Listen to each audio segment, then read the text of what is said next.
Good noon students. आज हम लोग क्लास 11th की हिंदी में चैप्टर 15 के पार्ट 8 का अध्ययन करेंगे। तो आइए हम देखते हैं इस पाठ के पहले प्रश्न को। पार्ट 7 तक हमने इस पाठ की व्याख्या का अध्ययन किया था। इस पार्ट 8 में हम इस पाठ पर आधारित प्रश्न का उत्तर देखेंगे। तो आइए हम देखते हैं पहला प्रश्न। पहला प्रश्न कह रहा है कि पानी के रात भर गिरने और प्राण मन के घिरने में परस्पर क्या संबंध है।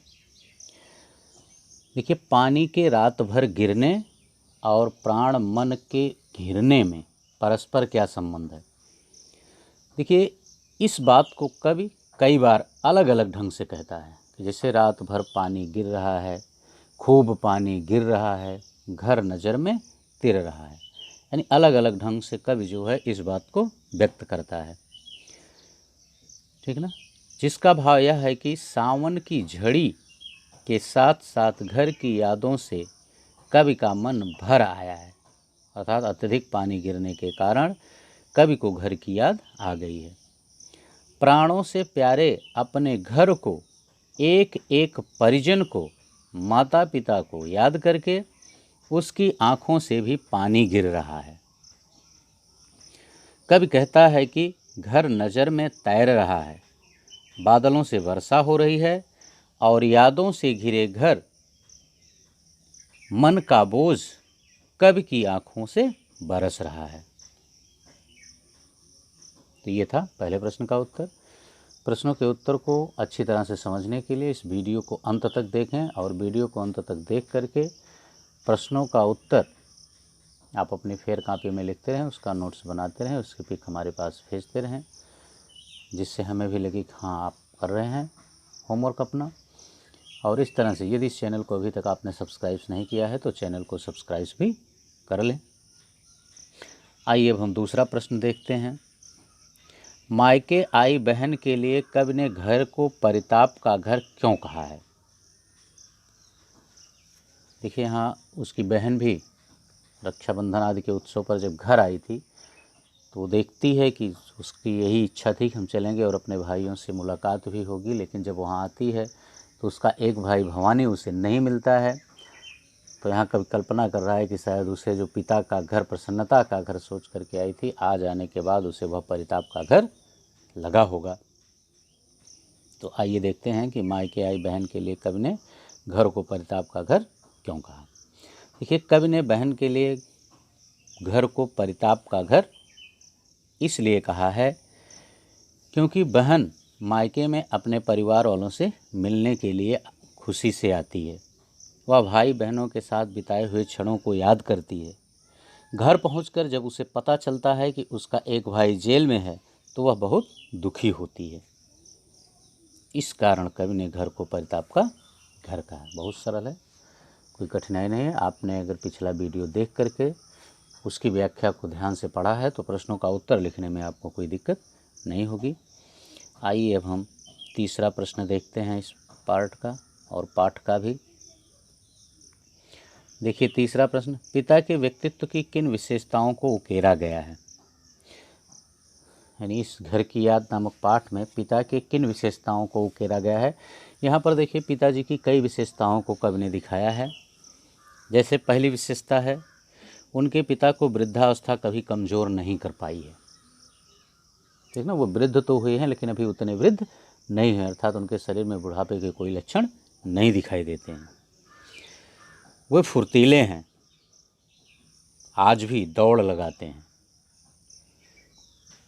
अगली विशेषता है कि वे खिलखिलाकर हंस सकते हैं, अर्थात नवयुवकों जैसी फुर्ती भी है उनके शरीर में और वे नवयुवकों जैसे खिलखिलाकर हंसते भी हैं। वे इतने साहसी हैं कि मौत के सामने भी नहीं हिचकिचाते हैं, अर्थात मौत से उन्हें भय नहीं लगता। उनमें इतना साहस की है कि वे शेर के सामने भी भयभीत नहीं होंगे। उनकी आवाज़ बादल की गर्जन के समान प्रतीत होती है, अर्थात उनकी आवाज़ में भयंकरता है, कठोरता है, भारीपन है। इसीलिए वहाँ कवि ने कहा है कि उनकी आवाज़ भी जो है वो बादल की गर्जन के समान आज भी प्रतीत होती है। और शेर के आगे न हिचकें, मौत के आगे न बिछें, ठीक ना, वे शेर से भी भयभीत नहीं होते हैं। उनके काम करने की गति को देखकर तूफान भी लजा जाता है। यानी उनके शरीर में इतनी फुर्ती है, वे इतनी फुर्ती से काम करते हैं कि तूफान भी उनके काम करने की शैली को देखकर, गति को देखकर लजा जाता है। वे नित्य गीता का पाठ करते हैं और आज भी 260 दंड करते हैं, दंड बैठक लगाते हैं। और अंतिम विशेषता जो है वह है कि वे भावुक भी हैं, क्योंकि जब ऊपर गीता का पाठ करके और दंड करके आते हैं तो कभी कहता है कि वो हमारे भाई बहनों को देखते हैं, लेकिन मोदी अनुपस्थित जानकर उनकी आंखों में आंसू आ जाते हैं। इससे स्पष्ट होता है कि वे भावुक पिता भी हैं। ठीक है ना। तो ये था तीसरे प्रश्न का उत्तर। आइए अब हम पाठ के चौथे प्रश्न को देखते हैं। निम्नलिखित पंक्तियों में बस शब्द के प्रयोग की विशेषता बताइए। निम्नलिखित पंक्तियों में बस शब्द के प्रयोग की विशेषता बताइए। देखिए पंक्तियां दी गई हैं। मैं मज़े में हूँ सही है, घर नहीं हूँ बस यही है, किंतु यह बस बड़ा बस है, इसी बस से सब विरस है। तो यहाँ देखते हैं हम कि इन 4 पंक्तियों में 4 बार बस का प्रयोग हुआ है, बस शब्द का। ठीक है ना। तो यहाँ कवि कह रहा है कि इनके प्रयोग की क्या विशेषता है। देखिए यहाँ जो कवि है वो बस शब्द का एक लाक्षणिक प्रयोग कर रहा है, क्योंकि जैसे पहली बार देखते हैं घर नहीं हूँ बस यही है। पहली बार बस का प्रयोग यह बताने के लिए कवि कर रहा है कि वह केवल घर पर ही नहीं है, अर्थात तो उसे सारी सुविधाएं हैं, लेकिन अंतर एक केवल इतना है कि वह आज घर पर नहीं है, किंतु यह बस। और दूसरी बार बस शब्द का प्रयोग का अर्थ यह है कि घर से दूर रहने के लिए वह विवश है, क्योंकि जेल में बंद है और जब तक वह जेल से छूटेगा नहीं वह घर आ नहीं सकता है, अर्थात उसकी मजबूरी है। इसीलिए कह रहा है कि वह घर से दूर रहने के लिए विवश है, बड़ा बस है। तीसरी बार जो बस आया है वह उसकी लाचारी और विवशता को दिखाता है। बड़ा बस है अर्थात यही सबसे बड़ी खामी है कि मैं घर नहीं आ सकता, और घर नहीं आ सकता क्योंकि वह लाचार और विवश है, वह जेल में बंद है, इसलिए घर नहीं आ सकता। ठीक है ना। इसी बस से सब विरस हैं, इसी बस। और ये जो चौथी बार बस का प्रयोग हुआ है इससे कवि के मन की व्यथा प्रकट होती है। इसी बस से सब विरस हैं, सब विरस हैं का मतलब सभी लोग नीरस हैं, हो गए हैं, अर्थात हमारे अन्य भाई बहनों में, माता पिता में, अन्य परिजनों में भी कोई खुशी नहीं है। इसीलिए कह रहा है कवि कि यह उसके कारण सारे सुख नष्ट हो गए हैं। तो ये चौथा बस जो है वह उसके मन की व्यथा को प्रकट करता है, मन के दुखों को व्यक्त कर रहा है। ठीक है। तो फिर से देख लेते हैं। पहला बस जो है वह यह बता रहा है कि कवि केवल घर पर ही नहीं है, बाकी सारी सुख सुविधाएं उसकी वैसी हैं। दूसरी बार जो बस शब्द का प्रयोग है वह घर से दूर रहने के लिए विवश को व्यक्त कर रहा है कि कवि घर से दूर रहने के लिए विवश है। तीसरी बार का बस शब्द जो है वह उसकी लाचारी और विवशता को व्यक्त कर रहा है। चौथी बार का बस शब्द कवि के मन की व्यथा को प्रकट कर रहा है। ठीक।